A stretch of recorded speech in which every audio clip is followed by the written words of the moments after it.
You are listening to Off Color, a podcast where we talk about race and help you learn how to talk about race, hopefully.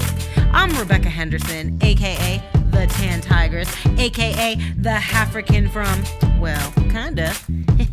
And I got my producer and my white homie, James. And this is Off Color.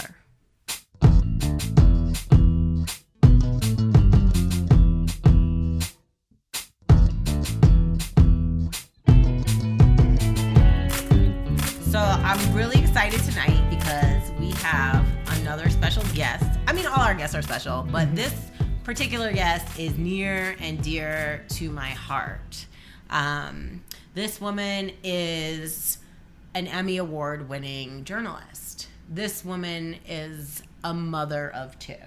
This woman runs her own company, Gabby's World Media. This woman is Gabrielle Bryant.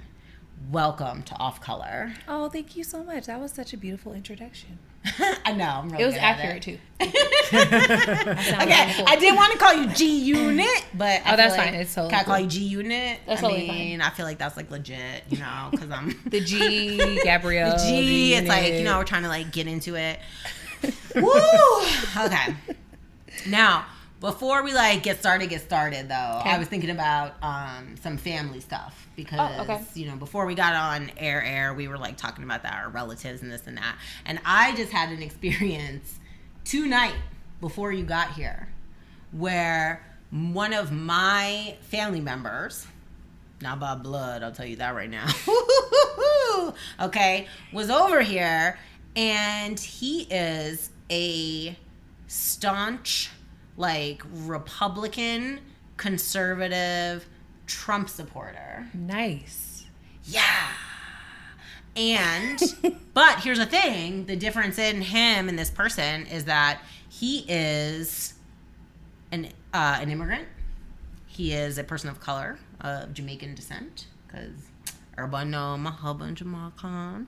And, yeah, it was just kind of surreal because we'd had a couple of, like, altercations, if you want to call it that, like on Facebook, right? But nothing major. He's a one love kind of dude, but it did bring the question to my mind of how do we really truly try to engage with people who are like our like political opposites or who have beliefs that are so different from ours. Were y'all talking about politics? Yeah, because I mean, we were drinking a bunch. I know I'm not supposed to mention that. Sorry. But we were. And yeah, like he kind of wants to like engage with you. But he's also family and like I love him, you know? I mean, he's That's family. All you can do. Yeah. Is love people through those moments, especially when you guys aren't really getting along or seeing things the same way. And, you know, it's good to think about like, why does this person think about this topic this specific way, or why do they support Trump, or why do they, you know, especially being an immigrant and a person of color, what is it about him that still is attractive to that person? It's like, for me, it's always like finding out the other side and trying to relate to people on a different level, on a humanistic level. Yeah. I get stuck in that though. That's where I always, every time we record, we think about Dr. Diggs because I would always be like, damn these people, how can I make it through this? And then he would say something kind, like you just said, you know? And so I really appreciate that. But, you know, you need support from your family. Definitely. Right? And so that's the whole thing with this idea of, like, us being all, like, the nation divided and all of that. Like, it does sometimes come down to, like, this is my family, and I have to, like, accept them. Or not talk to them, which is a tough one. Yeah, that's a tricky thing. Could you just stay away from controversial topics and maybe just discuss dinner? dinner? Yeah, and I think like we tried to do that because we all know where we stand, right? Like when they pulled up to our house, they were like, "Which house is hers?" And my cousin was like, the Black Lives Matter sign. Oh, right. That's literally what I said. You know, well, that's how you know you're in my house. Exactly. So, but it's things like that where it's like he knows what I'm about. And that's fine. you know, to have a family member like that. But anyway, I wanted to discuss a couple of local issues before we like get into some of the more popular issues. Is that okay, James? Yeah, let's do it. Just kidding. I don't need to ask white people for nothing.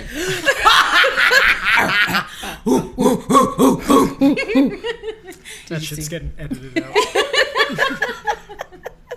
I get in trouble so much for that. I get in trouble all the time. No, so, but like trying to be kind of serious. Okay. So you have 2 school-age children. Yes. Do you feel that first let me ask, are they in public school? No, my kids attend an independent school. Wow. So I already feel like I know how you feel about the public schools then. Yeah, I'm not really into public schools. I mean, I did send my kids to charter schools, which are technically public schools, but I feel like they had more options and they had more capacity to create individualized academic programs.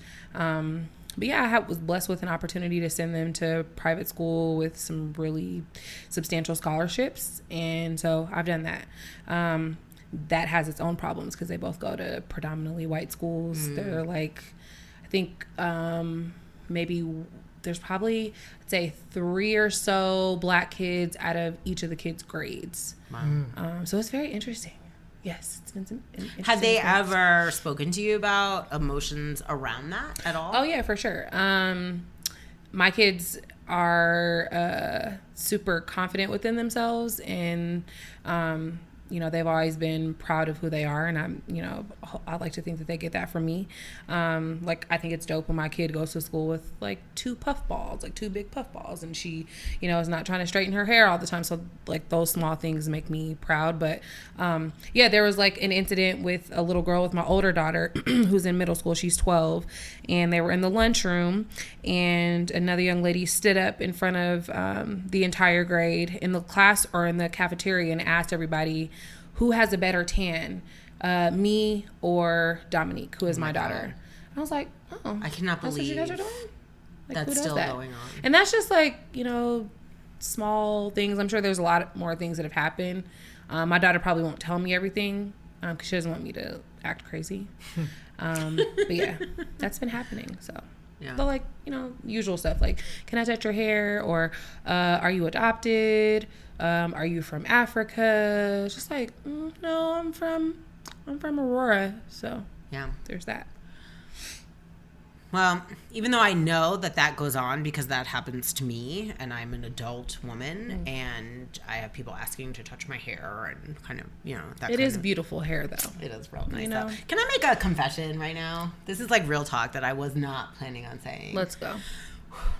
So yesterday I went to this really nice, like a free training, and it was about the power of words, and it was at the Red Line Gallery, which they do a lot of great stuff, I like that spot. Really awesome community stuff.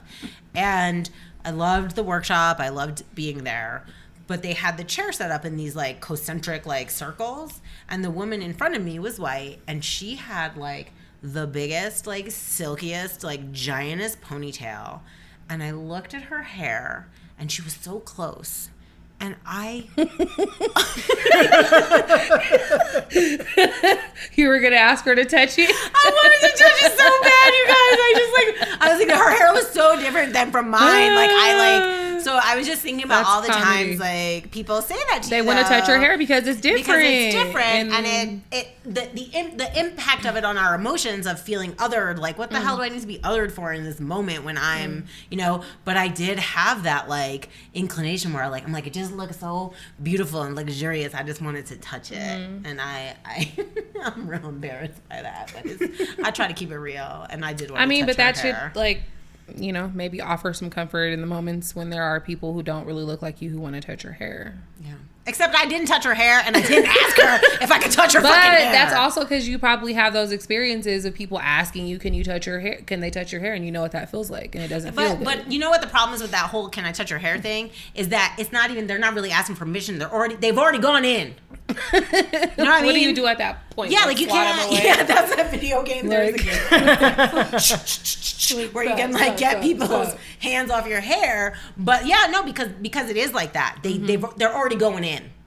and then you're at a point where if you say no, you know what I mean? Like, it gets awkward. And I'm not talking about, like, strangers and stuff. I'm talking about, like, people you work with when that happens. Like, because are you going to be like, no? And then how does that affect your working relationship? That's very awkward. I've been in situations like that before. I don't know any black or half black people that haven't. Yeah. You know, that haven't been in a situation like that. Can I ask you, Rebecca, you used to live in and work in Japan.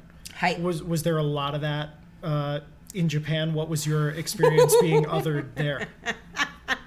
That's such a great question, because I feel like the thing I immediately think about is when I left Japan. I mean, there was a lot of things that happened there, but one of the things that with all the schools I went to, they give me like these things where they wrote on it, you know, different things. And every drawing was like this drawing of me with like these giant boobs and this like huge ass and like this like super curly hair. And they were all like, oh, they were like, Rebecca-san, you know? And that happened to me. Like one time, like I'm at the gym and people would like watch me working out, like just like watch me. And then they would report back to me. They would be like, you were on the treadmill for a long time. Yeah. You know? And I had a woman like bring me a green tea. Comedy. And say to me, she was like, I really like your body. Right? I know, it's kind of nice. Because they don't see a big old curvy body like that in, you know, that's not like a thing in Japan in general, I would say. So, yes, I did feel like that. But there, I didn't care. I didn't care.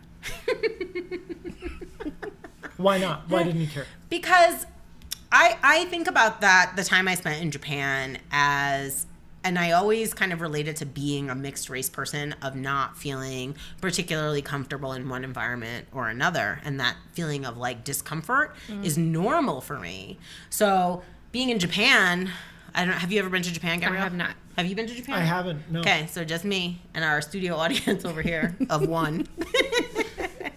Just yell out if you've been to Japan. Have you been to Japan? I'm really good. I have never been to Japan. Okay. But I am a ninja. So I'm the only one who's been to Japan. I got it. Okay. So, but I felt fine there because it is something where people are staring at you all the time. Mm-hmm. They have a word for it. It's called jiro, and it's the sound of someone staring at you. They have all these onomatopoeias in Japanese. Is the sound like silence? Is it that silence when you feel someone looking at you? Yes, jiro. And it's like, it gives you like a kind of an uncomfortable feeling. Yeah. And for me, it was a regular occurrence because I lived in an area where there were not really any foreigners, really, beyond the people who came on the teaching program. And yeah, like I definitely felt objectified there. I felt stared at. I had people touch my hair. I had people touch my eyebrows. That was the other thing. My eyebrows. I love your brows. They're good. But I never thought about my eyebrows like that, honestly, until people were like sticking their finger in them because they like shave their eyebrows there for some reason. It's like I don't know. It's like a look. I don't know what they're doing. I don't like that. Anyway, yeah. So I would say it's just something I'm accustomed to, but now that I'm almost 40. God. By the time you listen to this, I will be 40. But I kind of still can't believe, like, I was a little bit aghast when you said what happened to your daughter at her school. Mm-hmm. Because that happened to me when I was a kid at 12 years old. And that was like a long time ago. And I feel like I can't believe this is still happening. And I can't believe people are still asking people to like touch their hair in 2018. Like, can we just let people know right now? Like, don't ask people if you can touch their hair. PSA. It's a PSA. Like, don't ask. I feel like this has come up again and again on here, but it's like a real thing. Because if nobody had tried to touch my hair in this past month, then maybe I wouldn't be talking about it. I have a question though. Yes, ma'am. Okay. Let's say if there's two friends of a different race, right? And, they've grown up together. Like, it's never been an issue. Like, race has never been an issue. And, like, your white friend just wants to touch your black hair. Can they ask? No. Good to know. Don't ask. Have you asked, White James? White James, would you ever ask to touch my hair? I would not. No. Why not? Why though? Because he knows you're gonna wall out. Yeah, because I've witnessed conversations like this enough in my life. Okay, but have you ever asked to touch someone's hair? I have not. But I'm also, I don't know how much of that is about me being racially sensitive and how much is just that I'm like an anxious dude who's not going to encroach on people and be like. Do you touch women's bellies when they are pregnant? No. No, I don't think I've ever done that I can think of. See, because it's probably the same people who are going around touching pregnant women's bellies that are asking other also, people to touch their hair. don't do which that. is rude, right? I also want to know, why do people want to touch your belly when you're pregnant? Like that you They don't just know. want to feel that life. I don't know. They think that there's going to be... They think from movies that there's constant kicks. They think that if they touch it, there's going to be a kick. They don't know that kicks only happen like once in a while. When you're like sleeping and shit. When you're trying to sleep. That's when they really... And as soon as somebody... But that is... I've had pregnant women be like, oh shit, it's kicking, like feel it. And it's pretty amazing. That's different right. because, but I feel like that wasn't no stranger coming up to you being like, of course, feel it when it kicks. course. Like I've also let my belly be touched by people When you were pregnant? when I was pregnant. Yeah, but people I think like I would let knew. someone touch my belly. And I also probably would let someone touch my hair if they asked. I let them touch it when they asked because I'm like, well, at least they asked. Right. But at the same time, I'm still like, But don't annoyed. just walk up and... Yeah, but I feel like they always got their hand ready to go. That's my problem. They're always like, They can't stop themselves. they can't stop themselves. And okay, so Anyways. that was the hair. At least it's not the eyebrows, though. That sounds... The eyebrow That is was, weird. They're the just like- eyebrow was deep. That's They would get dangerous. into it. They would really get into not it. cool. I mean, I didn't mind though. You have nice brows, though. I You know. have brows that women are aspiring to. I mean, there is... Japan especially is such an insular society. I've told you the story about... we were in downtown Oakland with my baby, with Azalea, when she was maybe 4 months old. Yeah. And a bus full of Chinese tourists passed her Yeah. around. But Just Chinese like- is different than Japanese. Of course, I know, but it's still Still like Asia. it was somebody who was like phenotypically fascinating to them, Yes, and they were yes. just like, "What is this?" Yeah. And like, we're really, really stoked about it because she's like blonde-haired, blue-eyed. And, Yeah. like, I've never seen But but even that happened to us with Kingston in Spain, in the south of Spain. that makes People sense. were going nuts for him because he's so blonde and his eyes are so blue. And then And they were probably looking at you guys. they're looking at me like, especially me. right, like, But they were like very, because in Spain, blonde hair and blue eyes is not that common. right. Because they're mixed. They're mixed, man. They want to but they're mixed with like the Moors and the Berbers, and they're like a mixed completely. population. So they're like swarthier, and that is actually, someone was asking me about that, but I always felt really good in Spain, and I do feel like I'm taller than people and stuff, but now the kids are bigger, everyone's bigger because they're eating too much and blah blah blah. So I don't stick out how I did when I was a teenager there, but I would say that I did feel like it was fine. Like we were in the south of Spain, I had a flower in my hair, I just look like another Spaniard, honestly. Like a fat Spaniard. But Oh my gosh. they're not as fat. There's fat people That's just- everywhere, okay? They're just not as They're many not fat fat. people. There's fat people everywhere. America, there's fat people everywhere. And you know what? It's beautiful. It just means we have a lot of We money are to eat some beautiful, food. you know? We're very Word. beautiful. Word. All right. Whew. So I got off Now subject what? on that. Sorry, now we're going to talk about. That's Now we're my talking fault. about- I asked you about Japan. Hi. Now, I will say this though. The reason I was asking you, Gabrielle, about the school stuff is only because White James and I both attended this local Denver summit called Our Voice, Our Schools. And with H. Soul is like one of the organizing members of that. H. Soul's been on our show a couple of times. We admire him. I do call him Hotepish around the edges because sometimes he be making me mad. Okay. He does got the Hotep vibe. He does. And then he gets mad when I call him on it, and it's like this like ridiculous conversation we have over and over again. But I like really respect the work that he's doing, and I feel like we went to that summit, and it was like 2 weeks ago, I think, and it was. I have to say, it was a really powerful and inspiring day, and a lot of things happened there that I absolutely loved. Like they had this poet, Carrie Joy. Do you know love her. She's dope. She's she amazing. did these 2 poems, and I know we have one of them that we can put up that's on YouTube that we'll put up on the off color, but it was, there was not a dry eye in the house. Like, it was her poetry's amazing. And Issa Rae, I know you're listening. So Issa Rae, Carrie Joy really wants to meet you. She really wants to meet you, and she feels confident that you will know her name before you meet her. So, I hope so. Just in case, Issa's dope, and so is Carrie. Yeah.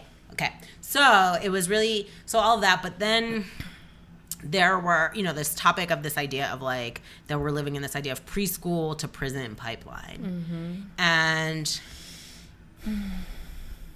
I know that is true from everything that I have seen. My personal experience working in public schools in the United States of America. Mm-hmm. And I've worked in public schools in 3 states, New York, California, and Colorado. And I 100% see that.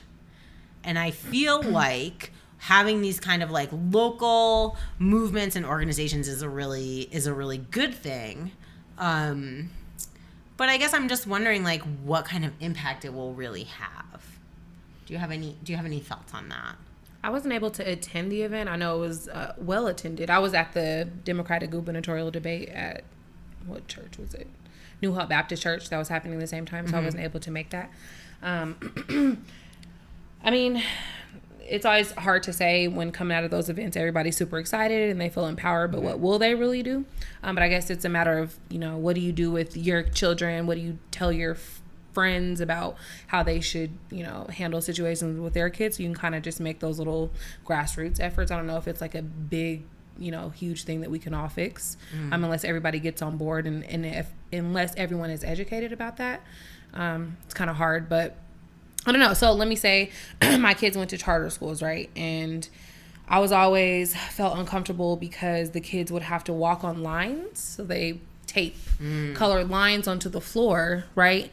And kids, that you walk on this line to go this direction, you walk on this line to go this direction, you can't really talk, right? There's no opportunities for kids, especially Black and Hispanic kids who need excitement and energy to get through their day. Like, they need color. They can't it's not just one regimented way for all kids to learn.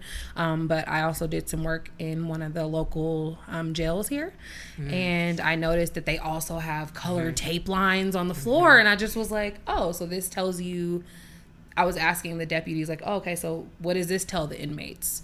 And so that to me was that's literally preschool to prison, the same exact format, the same exact methodology that they're using. And the fact that, Black kids are getting, Black and Hispanic kids, but Black kids more so are getting suspended more often, which, getting tickets for things and getting kicked out of school for things that if they just had a teacher of color who could understand them, who could ask, are you having a good day? What's going on at home? Did something happen?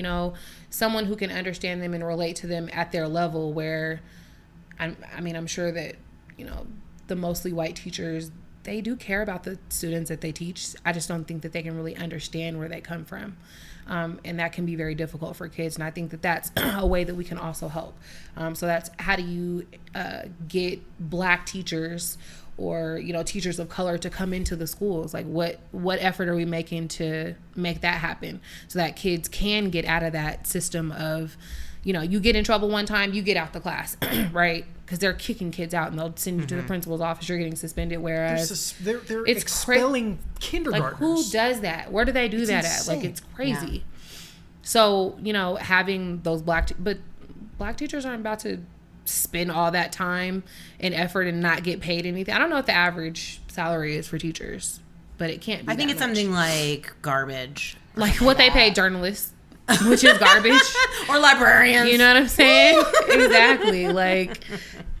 So I think, how do we raise, wages for teachers to encourage teachers of color to come into schools? I think that's one place that we can start, which can kind of assist with that. But yeah, that's just my opinion. So, because one of the things that happened when we were at the summit that I laughed about, but it was also, I felt like it was a little bit serious. It was this idea, I'm mixed and I look like a big old Puerto Rican, but I feel real Black and I say it every day. And so audience, shh. All right.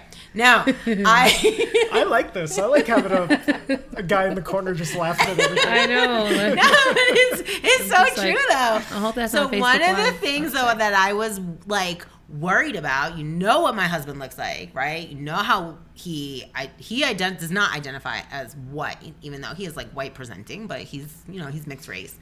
And they had like a ally track, and White James was there because White James down for the struggle. Yeah, White James, I want to fist bump your ass right now. Boom. Is that where you got that shirt from? This is my free shirt. I went for the shirt. He went for the shirt. He's like, I see this one. It came with a shirt and a tote bag and free lunch. Did it really? It did. It was good. It was great. If I actually would no have known joke. there was lunch, There was lunch. And I would have good, came too. afterward. It was but like anyway. sandwiches, and it was Although good. vegetarians were pretty angry. There was minimal There vegetarian. was like 3 vegetarians. Yeah. Yo, H-Soul, we'll talk about that later. Just Yeah. eat bread. Okay. Just take the meat off. So we were there, and they had like an ally track, and so like the allies went to one place, and then the black parents went to another. And Ken and I stayed with the black parents because that's how I identify, and that's the space that I assumed I was going to be in. And while we were like having our lunch, Alan Tellis of our favorite episode, Alan Tellis. My favorite journalist. Oh, he's one of my favorites. He's a love. We just love him. He's Alan, great. we're going to have you back, baby. We love you. Yeah. So Alan Tellis has a brother, you guys. And Does he? He does. I didn't know that. Is he older? Yeah, I think he's a little bit older, and he's a writer. He's cool. Like, he's good. Their whole people. family's cool. Like, what? Yeah, no, Alan, he's good. Their He's parents good. are awesome. But I will say this: he was like looking around the room, and he was like, "Wait, is there like an ally room? Like, are the allies in a different room? I think you guys are late." And then He's telling you you're on your husband. I think you guys might be in the wrong one. Not me, Oh, girl. okay. You know, I have my braids and stuff. I was, Oh, right. I was, So doing a lot you were that good, day. But he asked my husband, Ken, who's also on episode 15 or something, 14, I don't know. Anyway, he asked him, he said, "Well, then what are you doing here?" And my husband looked at him, and he was like, "I'm not white." And then, he was like, "Oh, are you like biracial?" Whatever, the conversation went on. But it was like, that was my only, it was not even really a problem I had with it. But I think that, again, in America, we're always talking about our racial divide is always like, it's this like black, white, like binary without any room for like anybody else in like the conversations around race. And so it was just a moment for me. It wasn't a big deal, but it was just the experience that I had there. And then I loved like the bringing the community together. I loved how people shared like these like really true and like authentic stories about what was happening with their children, and it was all really enlightening. Some of it was just so heartbreaking. Like, this is what's happening to my black kid kind of thing? Yeah. We had a mom who shared a story, the son that was actually her son's birthday, and he was doing like some bid for like years and years because he got tried as an adult for like a robbery. And then, just like, and they used his school record against him in court because he'd been like suspended. That's crazy. And then the things that he had been suspended for, though, were like not wearing his uniform or, like low level stuff that people shouldn't be suspended for. But black kids are suspended for that. And I guess I'm just thinking about our children, and one of the things that came out of that our school summit was we had an incident here in Denver, Colorado this past week. I don't know. Are you aware of that incident that happened at the Wyatt Charter School? Did you with the little girls fighting? Yeah. Yeah. So tell me what your perspective is, because I have mine. Okay. So I saw the video, the original video that was posted, and it was 2 girls who were just like blustering and like yelling at each other, like kids do. They're gonna like have fights. Well, one girl, it looks like she was protecting her sister. One girl, it looks like, well, she was saying like, "Leave my sister alone" type thing. So she was protecting her younger sister or something. Yeah. But what I would consider normal developmental school Right. behavior for kids to like push their limits, engage in whatever they're doing. That's what I would consider it like pretty standard behavior. And then you can hear like this teacher or adult person in the background saying, "Are you guys going to fight or what?" And this it's going on, and then the girls start to fight. And then what you don't see on the video is after, and there is a video of this, where that teacher, their like resource officer, not resource officer, I think he's like the restorative justice coordinator. And he's like slamming like one of the girls down like into the ground to like break up this fight that he could have prevented. I mean, that was my take from watching it. Was to me, it looked like a fight that could have easily been prevented by an adult. I felt like those girls were screaming at each other because they wanted an adult to intervene. They didn't really want to fight. They didn't want to fight. They were just like, you know. Also, their brain's not even formed all the way. So like a lot of parents are upset. Like, what's the problem? So then they called the police on these 5th graders. They called the police? They called the police. They had a court date the next morning. They called the police on those little girls? Yeah. Yeah. And I know you have I a did little girl not that's the know same that they age. called the police. After call the the police. teacher is egging them on to have a fist fight. I didn't know that they called the police. That's crazy. Well, like, I grew up in Montbello. Montbello! Hey. So I'm from the Bellows. I worked at the library there. Nothing I say reflects my employer. And kids used to fight all the time. And we grew up with, like, school resource officers. Like, that was never an issue. Like, kids fought. Like, especially, like, after school. Like, when we got, you know, in high school, kids would go to the park and fight. It's just something that they did. And they would call the police eventually. But I've never seen, like, police officers getting called to the school for little kids fighting. Like, that's kind of... I didn't realize that. That hurts my feelings. And they told them to press charges. Like the school told the parents to press charges. On each, for the kids. So they went down there, and because of H. Soul, because he was like posting it on his Facebook. H. Soul does not get off Facebook, okay? That dude is on Facebook all day. That's his platform. Yeah. Which is cool. And I support him. I love you, H. Soul, even though I call you Hotep. You be calling Queen? We can discuss it again next time you're on. That down. No, but because of him and because of his actions, because of this movement, they went down there to the courthouse and they made a stink, and the charges got dismissed. And then, like, oh, that's as awesome. a movement, I missed this whole thing. I know. I'm like, ooh, I love it when I tell Emmy Award-winning journalists the news. You know how much I love Yeah, that. I didn't know that this part had happened. I definitely seen the video. It but just I didn't happened. realize It that. like literally just happened. So we saw that, and I was so happy to like see it, to see that like you can make a difference. Right. You know? And then he's posting pictures, and the girls that were fighting have their arms around each other. Oh, they're cool now? They were cool before. They're just kids. They get in fights like that. They were probably pushing each other on the swings 20 minutes earlier. They They're were. 5th graders. They are. That's and they're girls horrible. and their little hormones and stuff, you know? And I just feel like my sister librarian, Janet, said something that really resonated with me with that, though. Like, with girls, you know they're going to fight. They like posture. They do a lot of stuff, and maybe they take off their earrings, or they like get ready for it. But with the boys are the ones you have to watch because they just like simmer, and then they snap. And I've seen that in my career working in schools. I've seen that a lot. Like, you know what I mean? Like the fight, it's like you're like, oh my God, like what just happened? But with the girls, you always know. And I hate to like add that to like a gender patriarchal stereotype thing, but I've seen it so many times that I can't deny it. Not always though. Boys You do know? a lot of chest beating too, and a lot of Maybe getting at in each your other's community. face. And, no, it's true. I mean, I don't want to stigmatize the idea that it's plenty of boys are getting caught up in that system over whatever kind of fights they're in or whatever. That you are absolutely right, and I won't disagree with you. Yeah, but I will. But I do know what you're saying. From my personal experience, though, it's like they snap like quicker. They like simmer longer, and I feel like the girls will talk a lot more before they get into it. Yeah. And that was what you see on that video. I mean, plain as day. Like you see them just like they're like begging for an adult to intervene. I can't believe that the school called the police, though. You really can't believe that?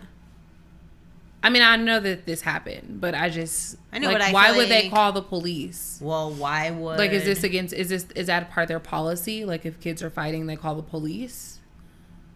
I don't know, but we're gonna find out. Like, why would they do that? Like, what in their anywho? But yeah, no. I mean, that's I guess what I wanted to draw out of that, or to think about or reflect upon for the community and our listeners, is this idea that you can make a difference. Mm-hmm.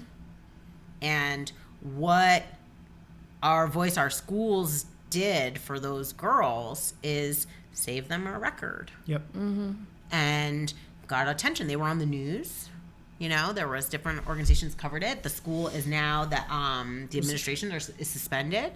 I saw that. The principal and the teacher himself, who was in the video, are both on administrative leave, good. and it was on all 4 major news networks in Denver.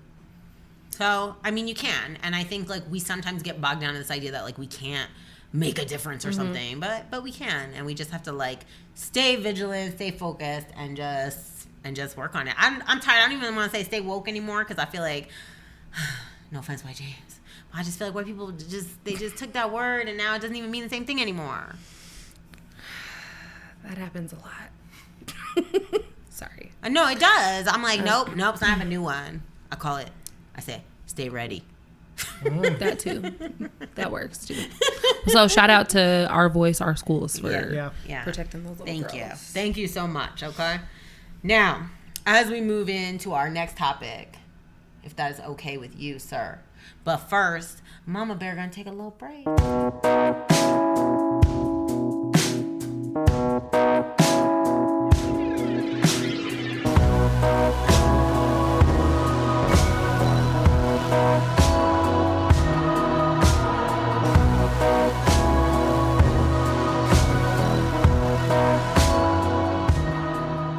Okay, so there's a couple things. So I guess it was back in May the 10th, precisely.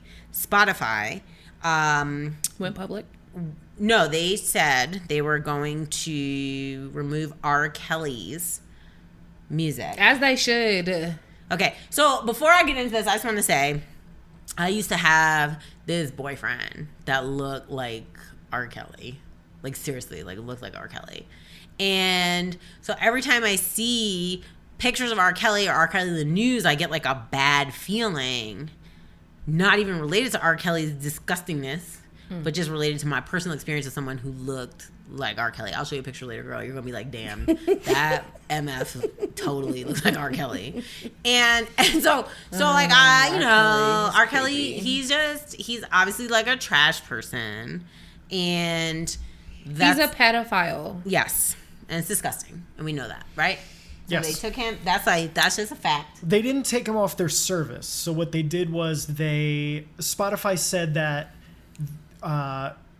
they are no longer going to promote his stuff by putting it on their like curated playlists and stuff like that. So if you want to find yeah, R. Kelly, you can, but right. Okay. And the only 2 people they took off, they said it was a whole policy where it would be anybody who had a history that made their associations negative, and that they would take them off their playlist. But the only 2 people affected so far were R. Kelly and this rapper named XXXTentacion. What type of music does he make? The worst stage name in the history. I thought that was like...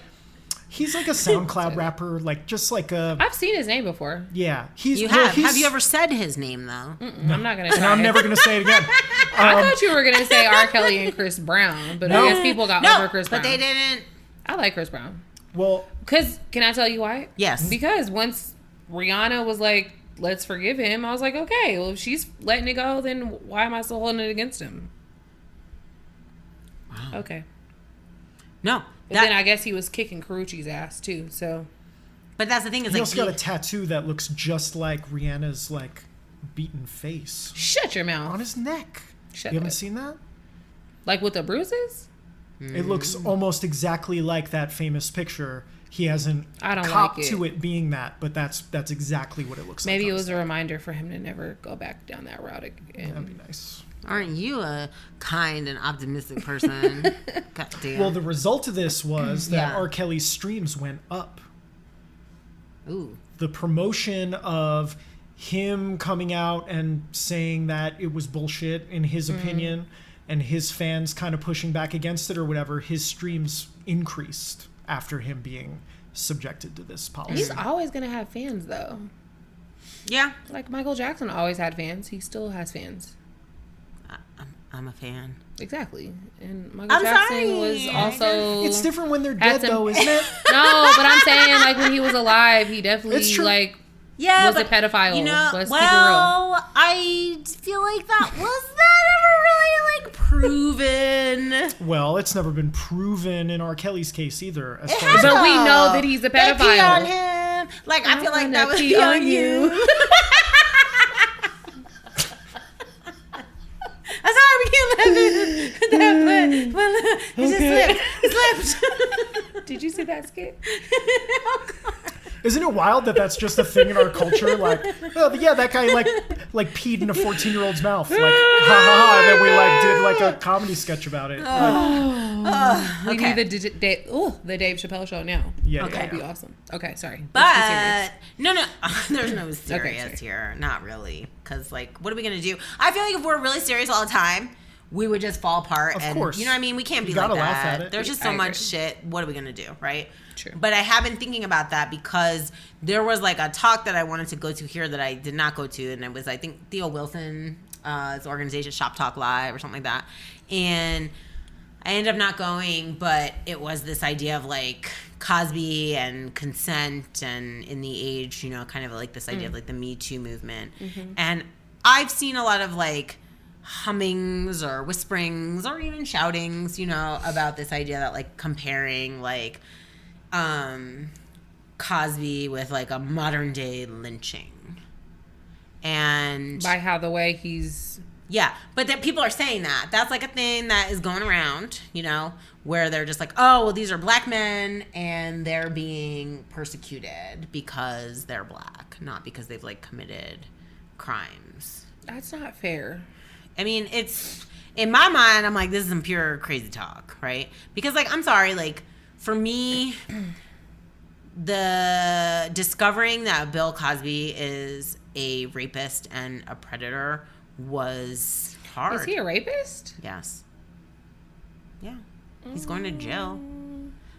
He's possibly one of the worst I'm serial not rapists of the comfortable 20th with century. Okay. Why aren't you comfortable with that? I don't know. Did they say he raped them? I mean, he drugged them and had sex with them where they were unconscious. That's rape. Yeah. Yes. Okay. Yeah. So, but I think even your feeling of that, and I'm going to project some stuff on you right now.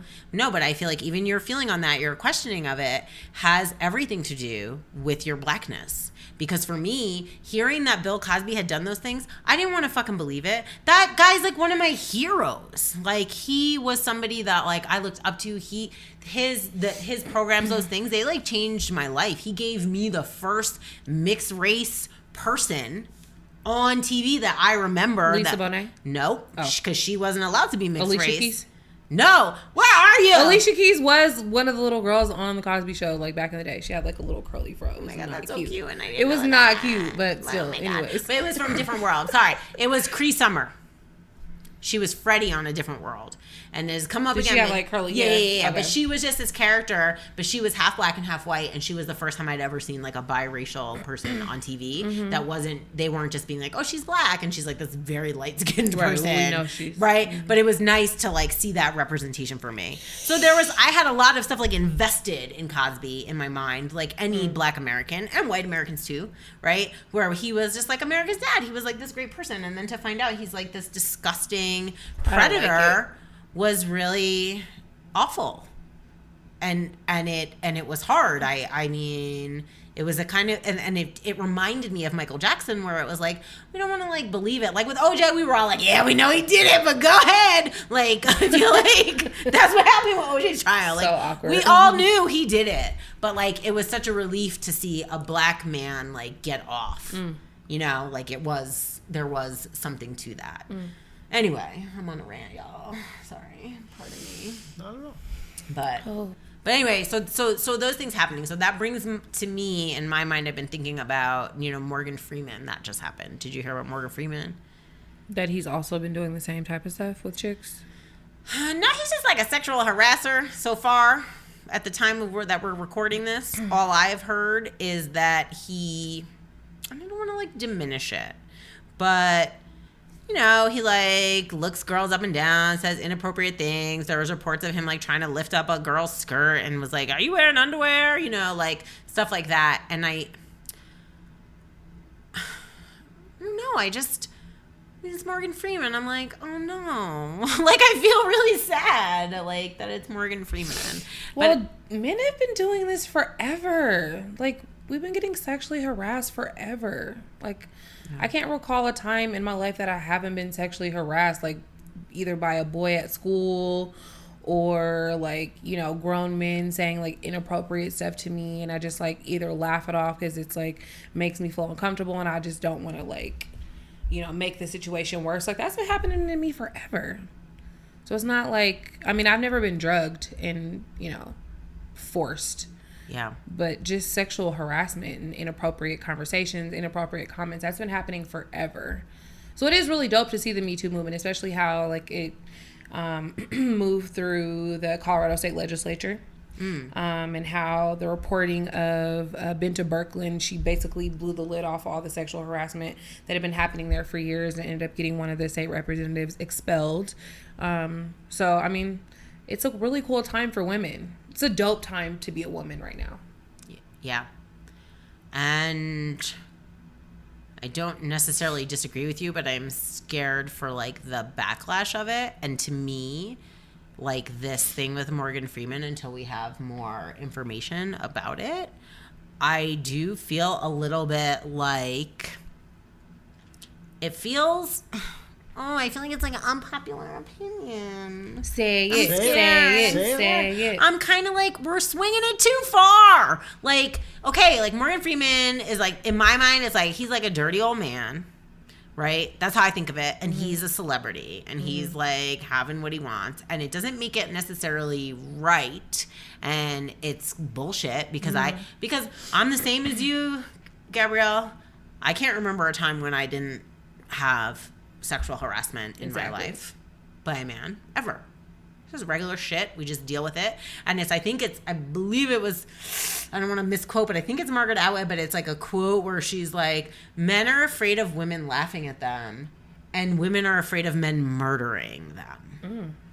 And that's the thing. It's like, when we don't say anything, when dudes are, like, hollering at us in the street, is because we know that, like, we have to be careful. And, like, if somebody says something to us, like, sometimes, like, really, if you're like, yo, F you, bitch, or whatever, like, back to that person, like, our bodies are, like, in danger, you know? So we don't. We just, like, take it and we just keep it moving. And so, like, that's what happened. That's been happening, what I assume with Morgan Freeman, where it's like, well, this guy's a big celebrity. I'm just XYZ, and he's gonna, like, do what he's gonna do. And now people are, like, coming out with these stories, and I don't want to discredit their experiences or their trauma. But, oh God, maybe I should say and oh, Dr. Diggs. And I just wonder if we are maybe taking things, like, a little bit too far. Like, I don't know, because it's come up before on here. What do you mean? What's the alternative? The women who Morgan Freeman did these things to, the alternative is them not continuing to not say anything, right? Well, I want them to say something, but I guess I don't want the consequences to be the same for Morgan Freeman as they are for, like, Harvey Weinstein. Well, they won't. I mean, does anybody think Morgan Freeman's going to be led away in cuffs into This is America. Yeah. Hashtag. You know? This is America. So I don't know that that's not going to happen. Yeah. Because to your point of Spotify and what happened with that, why are only those 2 black artists kicked off there? That's what I was There's about to say. all kinds of people on there. Questionable behavior. Yeah. Well, and that's what Kendrick said about it. And actually, they reversed it's such a weird, they reversed the policy on XXXTentacion, but not, but not on R. Kelly. R. Kelly's still off the playlist. Okay. The other R. guy's Kelly back on. should be off the playlist. Right. Well, I don't know what you know about, I'm not going to say his name anymore, the rapper. I don't know anything. Tell me. So what he's accused of is really beyond, like, I almost don't even want to it would, like, bring the mood down so hard. He had a pregnant girlfriend who he beat and terrorized to, like, I'm talking, like, threatening her with sharp objects that he was going to give her an abortion and things like that. That's what he's accused of. And then she, recanted all her testimony, and the DA didn't buy it and was pretty convinced that he threatened her into recanting, and he's sitting in jail awaiting trial right now. And so people pretty widely agree that he's an asshole. Mm-hmm. But the thing is that they're just like, here's the long list of artists who we have accusations against, and are you going to pull them all off your playlists? Or are you going to start pulling all of them? And Kendrick came out in support of him and said, what is this? Why is it only policing of black men? Why are these the only people being pulled off these playlists? And so that's kind of the ongoing debate and conversation around it at this point. Moment of silence. Yeah, because guess what? R.I.P. bitches. I'm tired of this. I'm over the patriarchy. I'll say it again. I say it every day. Smash it. I feel like men should be just subjugated. I don't feel like they're fit for leadership. They should not have any positions of power. This is literally the person 30 seconds ago saying we should give Morgan Freeman a break. Literally 30 seconds ago. I know it's Morgan Unless it's Morgan Freeman. Unless it's Morgan Freeman. I'm sorry. I'm like, oh, poor Morgan Freeman. He's old. He squeezed some booties. He's been old forever. Yeah. I know it's wrong. I know, but I think like as we should be able to talk about these things in this way where it's like, well, like there are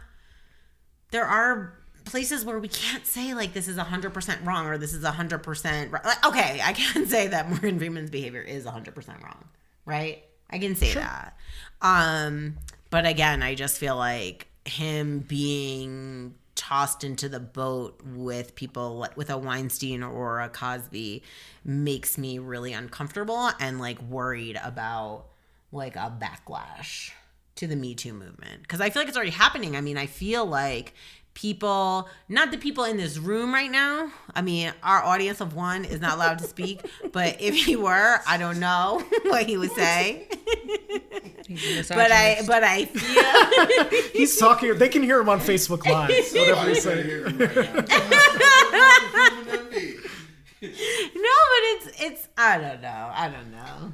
Well, what do you as let me ask you guys as women, how do you feel about the general reaction of like pulling people off playlists, people's shows getting pulled off Netflix, stuff like that? I mean, that seems to be the main, let's be real, very few men are going to prison right now for this stuff. There's not a whole lot of actual legal repercussions. These people they're staying rich and they're doing fine, but their work is being pulled off and they're not getting more work. Kevin Spacey doesn't have his TV show anymore, like whatever.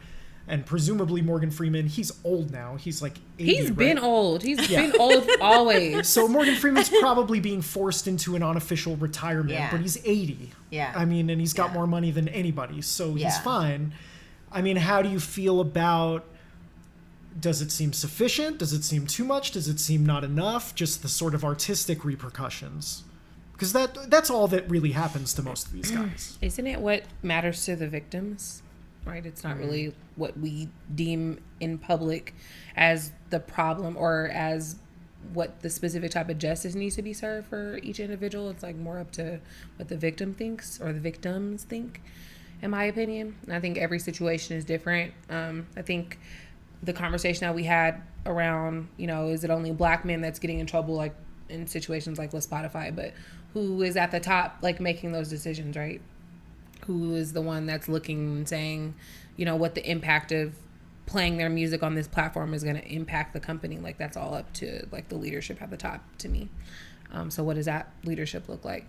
But I don't really care what the person looks like. You can't like talk to women inappropriately or men. You can't, treat other people that way and expect to get away with that stuff forever, especially right now. It's not a good time for that. So I'm totally fine with people losing money or whatever type of situation. Like eventually somebody's got to get in trouble for it. Yeah. Well, to your question, White James, I think, oh God, I feel sick just saying this, but I feel like it's like, depends on how much you like them. I know it's wrong, okay? I'll be honest, the one person that I had that reaction to was, did you even hear about this? Elie Wiesel. You know who he is. Oh my God, are you kidding me right now? You don't know about this story? This is like a year or two old now. Oh my God. Okay, Elie Wiesel, the Holocaust survivor who wrote Night, who's, is he a Nobel Prize winner? I believe he is. Or Pulitzer. Yeah. I can't remember. Super important voice in Holocaust survivors, stuff like that. He posed with a college student and put his hand up her skirt while getting a photo taken or something like that. Maybe I'm misquoting the story, but it was something like that. One of those kind of George H.W. Bush kind of things, old man does a weird thing to a college student during a photo. And it was, I had a similar reaction to you, Rebecca, where I was like, God, that's horrible. But he's like a human rights icon. Like, does that balance out like everything? Like, I don't know. It's hard. I don't know. It's hard. It's a horrible, unpopular opinion while you're having it. I feel you. That's the thing. I'm like, well, because remember Aziz Ansari, that was my shit. Because I felt like I didn't stop watching his show. I finished it. I still support him because I don't feel like he did anything wrong. I really feel like that chick was tripping. No, not even that. Not even that. Honestly, you can say anything here. This is a safe, brave space. Not that, but I feel like they were two consenting adults, and I feel like men are conditioned to, they have fucking almost no idea what women want sexually. It's really sad. Mm-hmm. And I just feel like that's what happened, and I felt like that I understand it from my own perspective, but to me, in my mind, I did pass judgment. I was like, well, I don't think this is bad enough.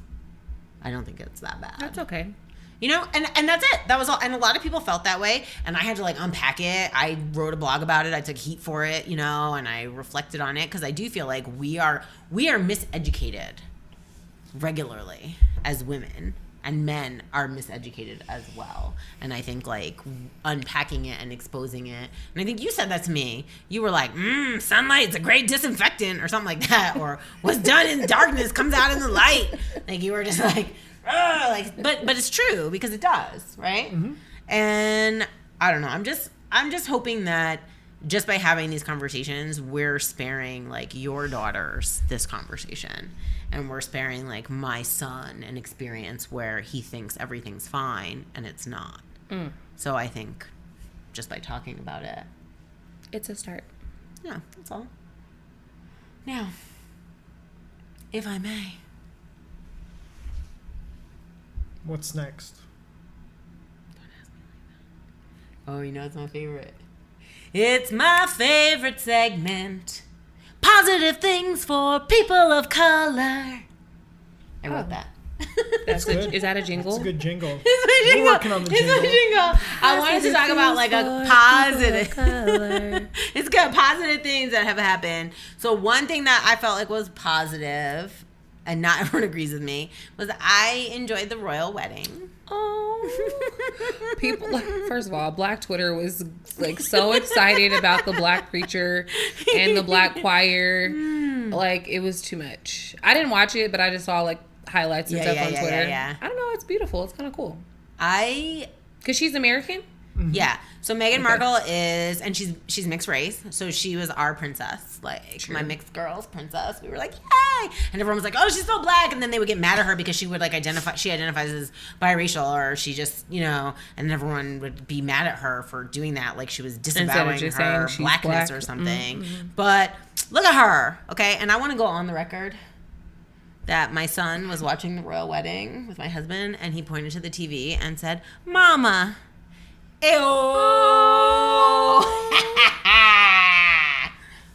Keep that in. So, but for, I didn't watch the whole thing. I was at work, I didn't watch it either. Because I'm always working. You are. But I watched the choir sing, and my husband, who's just a softie, and my husband's dad was born in Jamaica and was a British subject, right, until independence, because that's the time he's living in. And so my husband watched it, and he was like, as per usual, just crying. You know, my husband be crying. It's so cute. Oh my gosh, that's so sweet. He's so cute. And he cries all the time. I love it. Oh, I love that.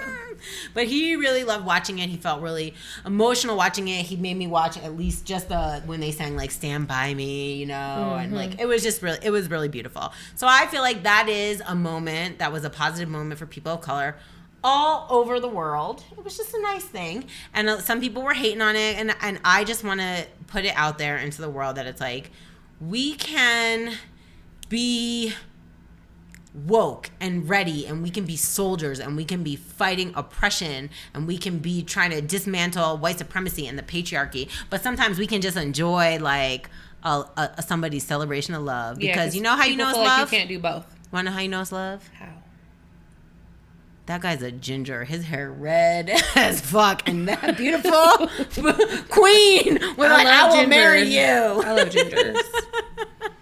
So I feel like that was good news. Okay, that's from across the pond. Okay, That was good news. that was good news. That's positive news, I think, for people of color, and I feel like it's positive news for little brown girls all over the world.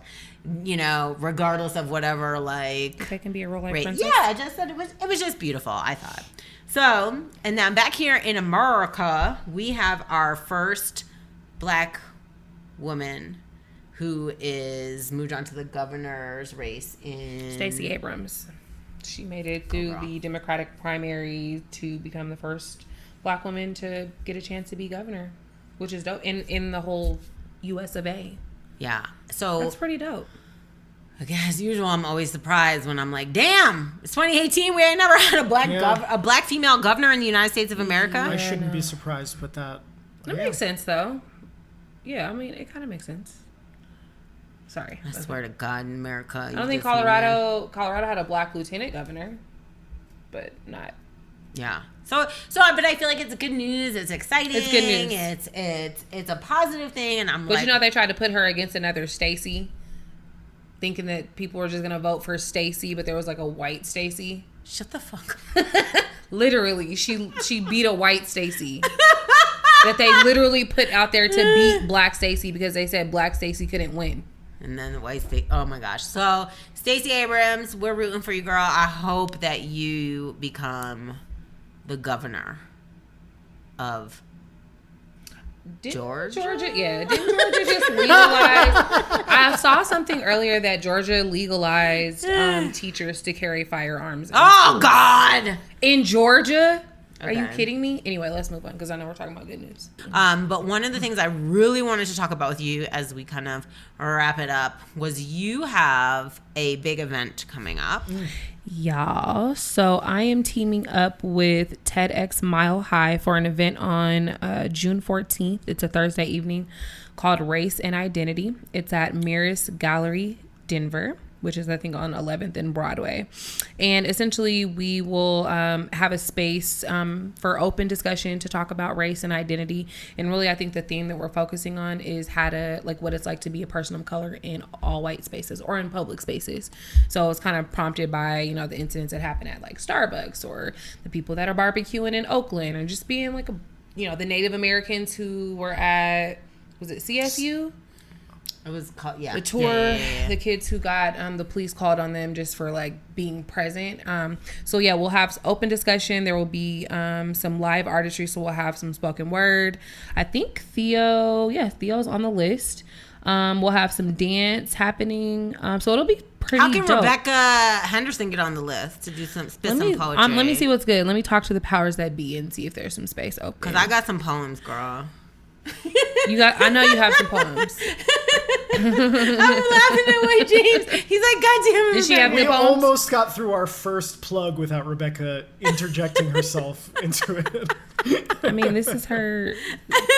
She's a star. I'm just So saying. can I just I'm read the saying. description? Please read it. So through discussion, performances, and explorations of implicit bias, we will seek to better understand how race shapes identity and how we relate to one another. So I'm excited about this. So once again, this is Thursday, June 14th at Mirrors Gallery.